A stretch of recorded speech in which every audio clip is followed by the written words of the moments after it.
سوال یہ ہے کہ قربانی کے گوشت کے کتنے حصے کیے جائیں۔ شرعی طریقہ یہ ہے کہ قربانی کے جانور کے گوشت کے 3 حصے کیے جائیں۔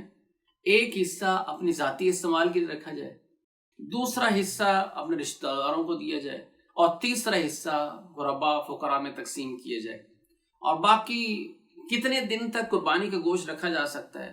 ابتدائی اسلام میں کیونکہ ضرورت زیادہ تھی تو اس وجہ سے 3 دن سے زیادہ رکھنے سے منع کیا گیا تھا کہ 3 دن سے زیادہ آپ قربانی کا گوشت نہیں رکھ سکتے، تو اس وجہ سے لوگ کم محفوظ کرتے تھے، باقی زیادہ تقسیم ہو جاتا تھا۔ بعد میں جب فراوانی ہوئی، اکثر لوگ قربانی کرنے لگ گئے، تو اس وجہ سے پھر عمومی طور پر اس بات کی اجازت ہوئی کہ آپ اگر 3 دن سے زائد بھی رکھنا چاہیں تو محفوظ کر کے رکھ سکتے ہیں، لیکن طریقہ یہی ہے کہ 3 حصوں میں تقسیم کیا جائے۔ باقی یہ کہ اگر کوئی سارا بھی رکھ لے تو شرعی طور پر حرام نہیں ہے، ناجائز نہیں ہے، لیکن شریعت کا مقتضا یہ نہیں ہے کہ ہم سارا کا سارا فریج بھر کے رکھ لیں، کیونکہ اچھا گوشت ہوتا ہے۔ پر عام دنوں میں ایسا جانور اور ایسا گوشت نہیں ملتا، ایسا جتنا صاف ستھرا گوشت ہوتا ہے، ایسا جیسے محفوظ کر کے فریج بھر لیا جائے اور فریج جب باقی چیزوں سے خالی کر لی جائے، صرف گوشت سٹور کر لیا جائے، ایسا طریقہ اختیار نہیں کرنا چاہیے۔